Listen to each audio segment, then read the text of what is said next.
Triangulação do Círculo. Muitos queridos amigos polacos. Bem-vindas, amigas, bem-vindas a um novo episódio da Triangulação do Círculo. Eu sou o Daniel Rocha e estou-vos a falar de Val de Flores e hoje sou o vosso provocador de serviço. Eu sou o Miguel Agramonte e estou-vos a falar de Aveiro, como é habitual. Eu sou o Max Vencedor e estamos a falar de fora e não percebi de onde é que o Daniel está a falar, mas pronto. É muito fácil, é Val de Flores e encontram logo a terra. Já estamos desconfinadas. Acho que tu sempre estiveste desconfinada, mas pronto, não contaste nada. E hoje celebra-se o Dia Internacional contra a Homofobia, Transfobia e Bifobia. E é triste em 2020 ainda ser necessário relembrar que isto é crime. Houve um autarca português que levou uma multa de 2.000 euros por comentários pouco abonatórios. É verdade, é verdade. Mas o problema é que essas fobias também não são só aquelas que nos chegam através das notícias violentas. Há também aquelas veladas que a maioria das pessoas não sente, porque nem sequer as entende, que acabam por matar da mesma forma, seja o espírito, através da castração dos sonhos, formas de ser, ou seja o corpo, através da depressão, automutilação e suicídio. Como nós sabemos ser tão elevados também no seio queer. Portanto, esta questão da homofobia, transfobia e bifobia é muito mais profundo, muito mais oculto, portanto, e acontece muito mais do que muitas vezes nos pode parecer ao comum dos mortais. Eu, relativamente a este dia, tenho a dizer o seguinte: eu só gostava que a bicharada, vá lá, para sermos politicamente corretos, agora é suposto, não é? Que é para não nos criticarem. Que os membros da nossa comunidade aprendessem mais o significado destes dias, as razões do porquê que ainda temos que o celebrar e que tivessem orgulho em celebrar este dia. Era muito importante, quanto mais não seja, para nós sabermos porque é que ainda aqui estamos, o que é que ainda temos que fazer e o que é que já fizemos. É só isso. Muito bem, e esta semana temos recebido imenso correio das nossas ouvintes e selecionámos uma para responder aqui no podcast. O nosso querido amigo ouvinte Samuel diz assim: Olá, amigas. Antes de mais, parabéns pelo excelente trabalho que têm vindo a fazer. Temas interessantes e curiosos, com o toque especial de cada um. Adoro. Este ano, de que forma acham que se poderá lutar pelas causas LGBT? De forma consciente e responsável, visto que a grande parte dos eventos foram cancelados. O que eu tenho a dizer é que, seja este ano ou no próximo, vão ser anos de muita luta e tenho a dizer que votem. É a melhor forma de luta pelas causas LGBT. Pelo menos não votem nos partidos errados, complementando a questão do votem. Realmente está tudo cancelado. Eu acho que uma das hipóteses é fazer aquilo que fizemos com as restantes atividades que foram confinadas, usar a internet para marcar presença. Havia uma possibilidade que era irmos todos para a Alameda, em Lisboa, dispor-nos afastados uns dos outros. Não digo tipo jogo de matrecos, porque seria demasiado hétero, mas talvez uma espécie de aula de fitness ao ar livre ao som dos Village People. Mas infelizmente a CGTP antecipou-se. Mas fora de brincadeiras é um assunto complexo, porque realmente as poucas formas de ativismo que ainda nos davam alguma visibilidade, e esta será tão mais necessária quanto ameaçadas estiverem os nossos direitos, e aqui faço a ponto com aquilo que o Max disse, porque nós sabemos que a tendência é esta ameaça ser crescente e a nível global. Portanto, além das tomadas de posições individuais, ao vivo, há aquelas que poderão ser tomadas na internet. É curioso ver também como estes tempos de confinamento têm levado várias pessoas a sair voluntariamente do armário. E hoje, tal como também o Daniel começou por referir, celebra-se o Dia Internacional contra a Homofobia, Transfobia e Bifobia e há um apelo para quem quiser colocar bandeiras do movimento LGBT à janela. Por exemplo, essa é uma forma de ativismo sem precisarmos estar na Alameda. Depois, uma vez mais, há o mundo virtual. Aparecermos aí, militarmos aí, da melhor forma que soubermos. Por exemplo, este podcast é também um pequeno contributo. E já agora, por dia 28 de junho, aniversário das revoltas de Stonewall, a ser um domingo, no qual seria realizada a Pride de Nova York, também ela cancelada, estamos a organizar um podcast especial focado nesse tema. É a nossa forma de contribuir e combater estes cancelamentos. Este isolamento forçado nos leva à invisibilidade, a responsabilidade pela segunda vez na história de um vírus. Relativamente a isto, eu começava como insigne representante do Sul por informar o nosso auditório de algo que não será propriamente surpreendente, mas que é o desenvolvimento desta semana. O Pride de Faro foi cancelado, faz parte desse grupo que também foi cancelado e, portanto, este ano não ocorrerá, estão-se a estudar formas alternativas. Relativamente à questão do nosso ouvinte Samuel, há aquele lugar comum que Pride é o orgulho, vá lá, o orgulho é todos os dias e não é só isto, não é só aquilo, não é só a parada, não é só esta festa. Se nós perdermos um bocadinho de tempo a pensarmos, vamos a coisas mais concretas, nas associações que estão no terreno a fazer trabalho de partir pedra e que precisam de contributos, seja de tempo, seja de dinheiro, se calhar este ano, em vez de gastarmos aqueles 5, 10 eurinhos que gastávamos numa entrada numa festa qualquer, os entregarmos a uma associação que faça, por exemplo, pedagogia, que apoie pais de LGBTs, que apoie apoio LGBTs, a dar-lhes um sítio onde dormir, como muitos neste país não têm, que vá às escolas numa altura em que já começa a ser difícil ir às escolas, porque nós bem vimos o que foi aqui há uns tempos, quando a Rede Execo foi uma escola que salvou da margem sul. Se nós todos, se calhar este ano, já que não temos festas para ir, não temos circuitos para ir, não temos isto para aquilo, pegamos nós e damos 5, 10, 15 euros, ou se calhar o nosso tempo a uma associação, já estamos a fazer muito. Olha, sim, nessa linha, Max, até, já que estamos numa época de entregar, que ainda não o fez, as declarações de IRS, também pode optar por colocar lá por exemplo, uma cruzinha no quadradinho para doar. Há tantas no país, tantos projetos engraçados que apareceram, como a Casa Aqui, por exemplo, no Norte, coisas giríssimas que podem levar o contributo, seja direto, seja através de IRS, e acho que este ano, se calhar, se a Bicharada estiver preocupada em ser útil, é isso que pode fazer. Vamos agora ao momento alto do podcast, que é a rúbrica do nosso querido amigo Miguel. Oh my God! É um momento alto só com os baixos dos políticos deste mundo. Portanto, presumo que estejam a falar da Corona's Weekly Digest. Na China, a Disneyland abriu as portas em Xangai. No entanto, estão proibidas quaisquer interações que impliquem a proximidade física com os personagens, nomeadamente selfies. Se até entendo que o Rato Mickey tenha algo a temer, o mesmo já não posso dizer do Homem-Aranha ou do Capitão América. Serão, com certeza, contrafações. A Rússia, a entidade reguladora da comunicação social, pediu à Google para bloquear um artigo sobre a controvérsia relativamente ao número oficial de mortos relacionado com o Covid-19 no país. Há aqui um certo cheiro a KGB. Em Madagascar, o presidente do país anunciou a distribuição gratuita para posterior comercialização de uma bebida feita da planta Artemisia annua, a Covid-19 Organics. Segundo ele, cura as pessoas da Covid-19, tendo já sido entregue a vários países africanos, apesar de não haver qualquer validação científica. Um deputado da Libéria disse que, sendo uma nação africana, tal como Madagascar, continuarão a usar ervas africanas. E, já que falamos de ervas, na ex-Holanda, atuais Países Baixos, as entidades oficiais aconselham os parceiros a arranjarem um sex buddy, contornando assim a norma que dita que visitante e anfitrião têm que manter-se a uma distância de 1,5 metro. Como é que se implementa? Usarão uma pulseira que identifica o match? No Reino Unido, mais especificamente na Escócia, os interessados poderão receber 26 mil libras no ano para testarem brinquedos sexuais. A empresa, que pretende explorar a oportunidade de negócio que estes tempos de Covid trouxe, enviará uma seleção de objetos íntimos, prometendo orgasmos ilimitados, bem como trabalho flexível e à distância. Em Portugal, com a aproximação da época balear, foi revelado que as praias vão ter uma área de 10 metros quadrados por cada banhista e semáforos para indicarem o estado de lotação. Aconselho a contratação de arrumadores e espero que nas praias gay os semáforos não se limitem a 3 cores. No Brasil, um grupo intitulado Gays com Bolsonaro encontrou-se com o presidente para demonstrar o seu apoio à personagem. O líder do grupo é a favor da censura do beijo gay e não reconhece a transexualidade masculina. Diria que é como um porco marcar presença numa manife que apoia a manutenção da fábrica de bacon. Também no Brasil, um ex-senador e empresário, dono de vários meios de comunicação do estado de Paraíba, defendeu numa entrevista que jornalistas que noticiam o número de mortes pela Covid-19 deveriam ser apedrejados na rua. Ainda no Brasil, o ministro da Saúde, Nelson Teich, anunciou que... Hã? O quê? Já não é ministro? Mas que entrou um mês. Demitiu-se. Cloroquina. Manicure, academia, barbearia. Bom...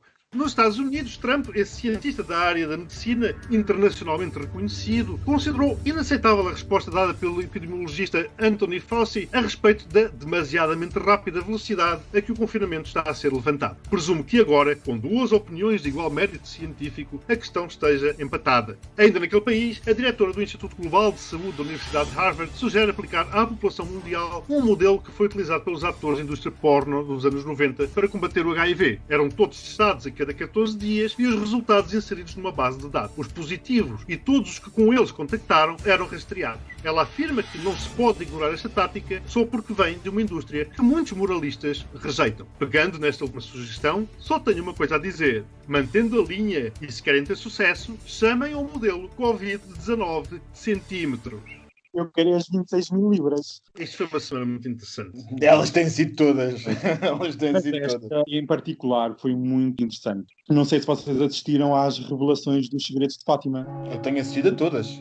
Não perco uma. Foram revelados largos e quintos segredos de Fátima. Afim ao cabo, são os segredos mais mal guardados da política portuguesa, que é a recandidatura do presidente Marcelo Rebelo de Sousa e a ida do Mário Centeno para o Banco de Portugal. E acho que esta semana foi posta nu que esta mini crise que era falsa revelou muito da política nacional que estava toda disfarçada com o Covid. Nanocrise, como lhe chamou o Primeiro-Ministro. Eu continuo a achar que os amantes de teorias de conspiração poderão começar a apontar esta semana, ou se passou, como importantíssima. Esse tal estranho episódio que envolveu Costa e Centeno e que levou Marcelo a tomar partido por Costa e Rui Rio contra Centeno pode ser apontada como uma falha na Matrix. E ainda por cima, tudo se resolveu naquele encontro no passado dia 13 de maio, dia de Nossa Senhora de Fátima. Acho que só faltou o Marcelo fazer essa correlação, seguindo a linha de Paulo Portas, quando invocou por as correntes marítimas terem empurrado o arrombado petroleiro Prestige para longe de Portugal, e de Cavaco Silva, quando afirmou que a 7ª avaliação da Troika foi a inspiração da Nossa Senhora de Fátima. Como se ela não tivesse coisas mais importantes com que se preocupar, principalmente neste momento. Portanto, está tudo alinhado, Daniel, está tudo alinhado. Eu sei ler a bola de cristal. Eu, se vos posso dar a minha opinião, eu acho que o que se passou esta semana foi... parecem duas criancinhas lá ao fundo da sala, sonsas, que estão a esconder que deram uma bufinha.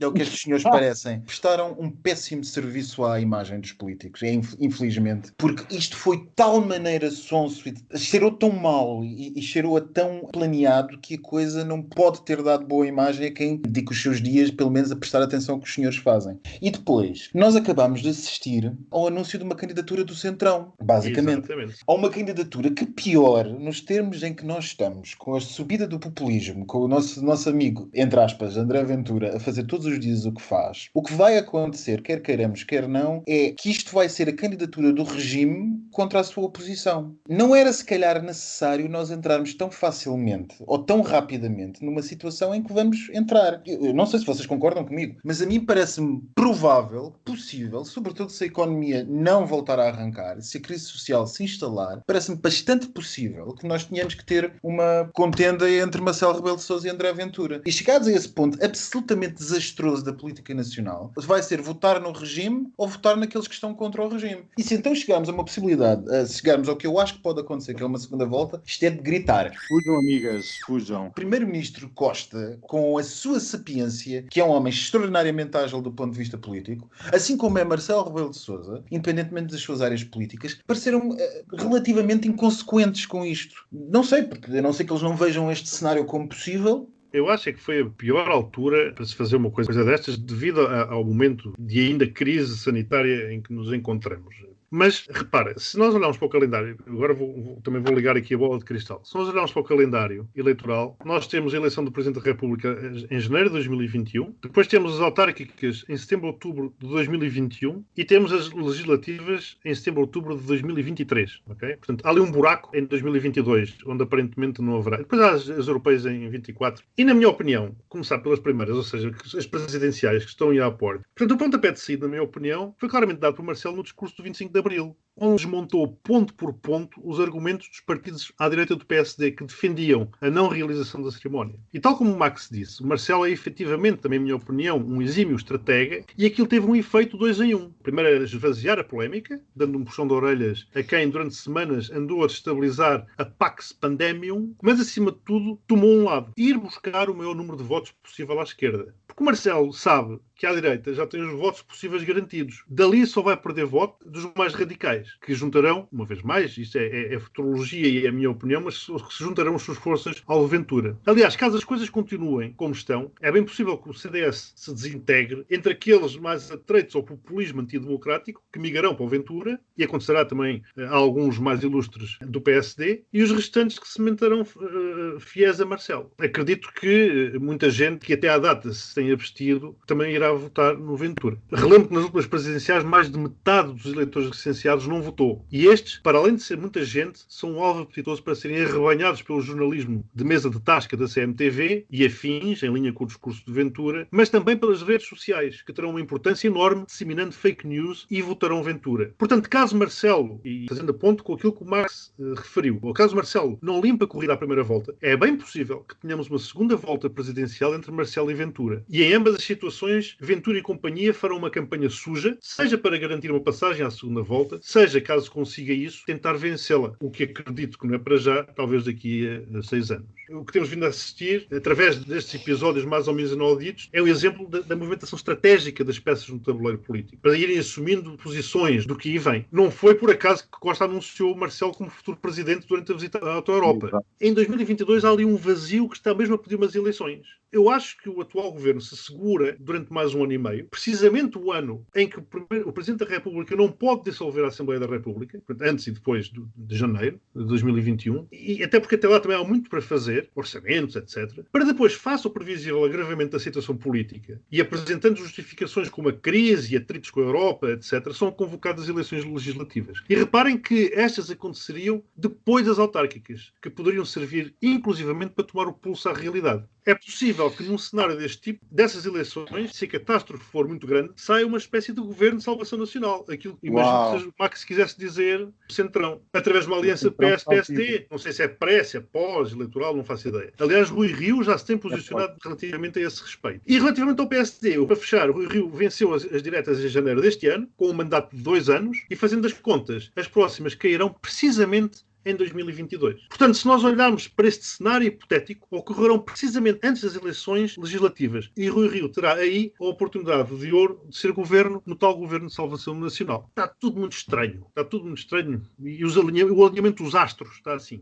É isso mesmo, os astros estão alinhados para que isto seja um ano e meio muito forte de combate político, como nunca antes visto. E ainda gostaria de dizer que em relação à crise, à suposta crise desta semana, eu vi um comentário de um amigo no Facebook que resume muito bem este todo episódio e o novo combate político que se aproxima e que diz assim: todos sabem que Centeno queria sair há mais de um ano e que o empréstimo estava aprovado, mas com os teatros fechados encenaram esta peça. É um resumo engraçado que diz muito sobre o próximo combate político, que é a mudança do Ministro das Finanças vai dar início à campanha eleitoral que vai ser constante durante um ano e meio. E a saída do Centeno realmente, que é uma peça fundamental no governo, não sei se não será colocar o governo a prazo, como o Miguel estava a dizer, que é este ano vai ser tudo aprovado em termos de orçamentos e etc., a bem da nação. No ano que vem também é de salientar que vamos ter a presidência rotativa da União Europeia nos últimos meses do ano, por isso não estou a ver uma crise grave nessa altura, mas já vamos ver as rachas na aprovação do Orçamento de Estado para 2022, que será à volta de setembro, outubro de 2021. E é aí que se vai começar a marcar o passo para as próximas eleições. Exatamente. Parece-me que há 2 fatores que não podem ser negligenciados, que são 2 grandes Cs, que é a crise e o quão fundo cavará esta crise e quão desesperante poderá ela ser ou não ser para os portugueses, porque isto na nossa política, assim como na nossa sociedade, vai-se de bestial a besta com uma velocidade muito grande mesmo. Portanto, os ratings de apoio, de aprovação do governo e do Partido Socialista neste momento são altos, mas se isto cavar fundo, se as pessoas continuarem a ir pelo caminho em que estão a ir economicamente e socialmente, a coisa pode-se virar rapidamente. E há um segundo fator que me parece também importante, que é aquele bidé de duquesas que é o baronato do PSD. Porque eles ainda não estão contentes com o facto do Rui Rio ter ganho. E, portanto, pode haver nova tentativa de golpe palaciano no PSD. E aquilo que eu vos digo, ou aquilo que me parece também possível, não apenas um governo de centrão. Quando eu falei do centrão, o que eu quis dizer é que não me parece imediatamente provável que haja um governo dito de salvação nacional se a crise for profunda. O que eu digo é que era escusado a estes senhores, que são profundamente conhecedores da máquina política, colocarem os portugueses já provavelmente perante uma situação em que vamos ter que escolher entre o regime ou aqueles que se opõem ao regime. Porque ao termos que fazer esta escolha, nós estamos a dar àqueles que se opõem ao regime uma plataforma, um palco enorme que vai servir para aquilo que de facto André Ventura e os seus companheiros nazis e similares querem, que é as legislativas que se seguirem. Ponham este cenário. Imaginem que, por exemplo, a liderança do PSD muda e que nós temos na liderança do PSD alguém mais à direita, menos dado a ser do centro. E que o Chega aparece nas próximas legislativas, antecipadas ou não, com triplo dos votos que teve atualmente. Por exemplo, o que é que acham que é mais provável? Que um governo de salvação nacional ou um governo do PSD em coligação ao acordo de incidência parlamentar com o Chega? Isto pode parecer irrealista, mas não é nada que se não tenha feito na Europa nos últimos 10, 15 anos. Não, exato. E eu volto a insistir, Max, que as pessoas estão sempre a falar de transferência de votos do partido A para o Chega, etc., mas esquecem-se índice do número enorme de pessoas que se têm vindo a abster e que corremos o risco de uma percentagem desses abstencionistas virem a votar no Chega. Por isso Portanto, não há mesmo. aqui, não é uma questão de vasos comunicantes, é que Pois vai não, entrar mais gente. De todo. Além de não ser uma questão de vasos comunicantes, é uma questão que cada vez mais as pessoas têm que perceber e que parece que há muitos comentadores da Praça Nacional que ainda não perceberam que a comunicação e a transferência de votos não é feita entre áreas políticas ditas semelhantes. O que nós temos visto em vários países nos últimos 20 anos é que às vezes a transferência faz-se de um polo para o outro muito rapidamente. E depois, eu insisto, estas duas personagens sonsas, que foram sonsinhos esta semana, têm que saber muito mais do que aquilo que mostraram saber sobre as dinâmicas da sociedade e sobre as possibilidades políticas que temos à frente. E era importantíssimo ao Partido Socialista, parece-me, não por uma questão de não poder apoiar alguém que seja do seu quadrante diferente, já o Partido Socialista já foi não sei quantas vezes às presidenciais sem candidatos, mas era importantíssimo que houvesse mais um candidato para dispersar a atenção, para aumentar o debate e reduzir proporcionalmente a preponderância que o Chega vai ter. Porque André Ventura vai ser o nome das próximas presidenciais. Pode não ganhar, pode até não conseguir ir a uma segunda volta. Ainda que eu, como um dos pessimistas aqui de serviço, acho que se a coisa lhe correr bem, até consegue uma segunda volta. Porque o Marcelo Rebelo de Sousa tem imensas críticas à direita. A direita não lhe perdoa, algum setor mais ativista de direita não lhe perdoa algumas atitudes, e há um setor da esquerda que pode ser inconsequente ao ponto de achar que entre Ventura e Marcelo tanto se me dá. E por isso é que eu disse que o pontapé de saída foi dado no discurso do Marcelo no 25 de Abril, com ele a dizer os apoiantes da direita já os tenho, agora tenho que ir buscar os da esquerda. Há uma grande quantidade de ses, mas estas duas possibilidades que estes dois senhores tinham que ter em cima da mesa, que é a possibilidade de um governo de salvação nacional de iniciativa presidencial, por exemplo, de iniciativa presidencial, ou por acordo dos partidos por si mesmo, ou então mesmo uma situação de eleições antecipadas ou não, em que a direita pareça reforçada e o CDS, pura e simplesmente, acho que já todos nós percebemos que vai desaparecer. Podemos estar enganados. Adeus, amigas, até à próxima. É a partir do momento em que gostemos ou não a coluna vertebral da Assunção Cristas, porque nunca podemos esquecer, foi ela que disse não apoiar Ventura. Atenção, é uma senhora de um quadrante completamente oposto ao meu, mas teve a coluna vertebral. Foi nesse preciso momento, quando ela saiu, apareceu este CDS, que não vai ser nada. E olha, como várias más notícias nunca vêm sozinhas, temos as boas novas, assim dizendo, vindo do leste europeu, mais propriamente da Polónia e da Hungria, onde os atropelos ao Estado de Direito são tão evidentes que até a Comissão Europeia já teve que fazer uma declaração oficial e correr atrás do prejuízo. Eu continuo a achar que as coisas começaram logo tortas. E como diz o povo, quem torto nasce, tarde ou nunca sem direita. Volto a relembrar a entrada acelerada dos 10 países em 2004, no dia 1 de maio, fez agora 16 anos, entre os quais a Hungria e a Polónia. E digo acelerada porque outros valores mais altos se levantaram. Não se recordarão, mas o caminho que Portugal e Espanha tiveram que percorrer para entrarem então na CEE, em 86, foi longo e árduo. No que respeita aos outros, os tais valores económicos sobrepuseram-se a muitas coisas. A Alemanha, por exemplo, estava mortinha por ter a Polónia como quintal para produzir barato, mas com qualidade. E, claro está, dentro da União. E quando me refiro aos mínimos para a adesão, não falo de coisas abstratas. O Tratado de Copenhague elenca-os muito claramente. São 3 e o primeiro inclui o seguinte, e já agora, Max, desafio-te, como jurista que és, a classificar a forma como hoje são levados em consideração pela Polónia e Hungria. Vamos lá. O primeiro, instituições estáveis que garantam a democracia. No caso da Polónia, as instituições ainda são estáveis. Por exemplo, o Senado polaco opõe-se ao domínio do partido do Jaime Kaczynski. Mas ainda há, quanto mais não seja, uma guerra institucional na Polónia. Pelo menos ainda há uma tentativa de fazer vingar o Estado de Direito democrático. Agora, na Hungria, não. Na Hungria a coisa é particularmente arrepiante, porque todo o embate institucional que podia haver desapareceu. Foi silenciado, foi perseguido, foi despedido, foi exonerado, foi o que quer que seja. Portanto, ninguém pode dizer que a situação na Hungria se mantém típica de um Estado de Direito democrático. Segundo critério, rule of law. Rule of law, entendido como a vigência do direito, pois a vigência do direito será assegurada quer num sítio, quer no outro. Agora, resta saber se essa vigência é democrática ou não. E parece-me, no caso atual da Hungria, não o é. E terceiro, direitos humanos e respeito por e proteção das minorias. Para ambos. Portanto, pergunto-me como é que a União Europeia, em geral, e o Partido Popular Europeu, em particular, nada mais, nada menos do que o maior partido de âmbito europeu, no qual estão filiados os nossos PSD e CDS, e curiosamente presidido pelo polaco Donald Tusk, pactuam com isto. Portanto, se há reparos, são muito tímidos. Finalmente, se daqui pegarmos só na questão das minorias, nomeadamente dos LGBTs, vai ser necessário mais um podcast, como sempre dizemos.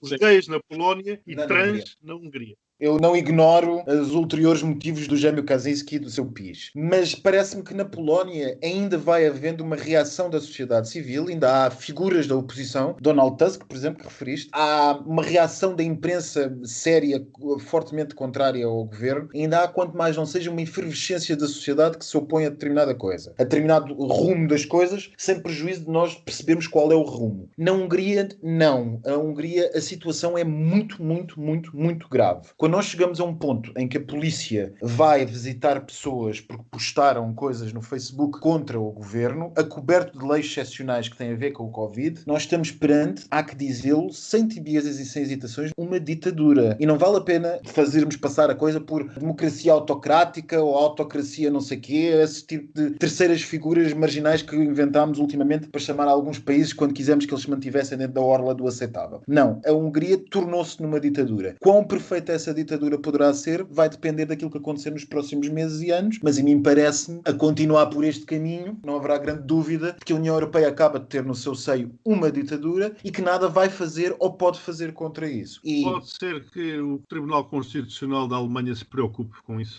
pode ser que o Tribunal Constitucional da Alemanha se preocupe com isso, já que se preocupa com outras coisas. Isto para mim é um desafio muito superior ao Brexit. É um desafio existencial que abana muito mais o fundamento da União Europeia, porque de facto, o que é que serve esta União Europeia se ela não reage a isto? Continuo a pensar que a Comissão Europeia não tem coragem política para encostar quer a Polónia, quer a Hungria às cordas. Eu penso que não existe autoridade nem vontade na Comissão em tomar alguma ação em concreto, porque está tudo preocupado com crises económicas e ninguém está preocupado com problemas políticos e democráticos e de direitos humanos. Nunca estiveram, Daniel, desculpa, nunca estiveram, uma vez mais, volta à minha introdução. Porquê que, por exemplo, a Polónia entrou para a União? Não foi pela questão dos direitos humanos, não estavam cumpridos sequer por uns critérios económicos. É que é sempre o critério económico que comanda tudo. Money talks, bullshit walks. É uma frase que resume basicamente todo o sistema mundial, mas eu exijo à União Europeia, como garante das liberdades e direitos, etc, etc, etc, que faça alguma coisa. Eu então tenho que deduzir que a Comissão Europeia não tem qualquer autoridade política para nada. É o que eu chego à conclusão. E eles estão... por isso é que depois os populistas facilmente dizem que a Europa não serve para nada. Pronto. Exatamente.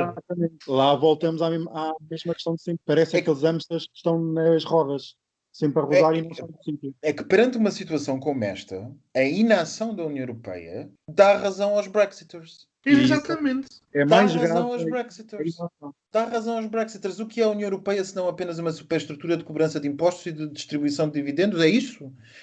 É. Nós queremos acreditar que não, nós lutamos para que não seja isso. E da burocracia, que era isso que eles diziam. Exatamente, nós lutamos e nós concordamos que não é nem deve ser isso. Agora, de facto, as suas atitudes não mostram isso. E nós compreendemos que a dinâmica, enfim, comunitária versus a intergovernamental do Conselho podem ser diferentes e pode ser muito difícil a União Europeia, que é uma estrutura institucional assente em mais do que uma perna, talvez três, o Parlamento, a Comissão e o Conselho, e que o Conselho é fortemente dominado por questões políticas e tensões diplomáticas que impedem que a União Europeia se movimente para determinado sentido, como, por exemplo, perseguir a Hungria. Isso poderá não ser do interesse de alguns países neste momento e, portanto, a União Europeia fica armadilhada. Agora, o que eu insisto é, esta gente leva a vida a dizer-nos que é preciso que percebamos a importância da União Europeia, mas, de facto, sentados no Conselho, nada fazem.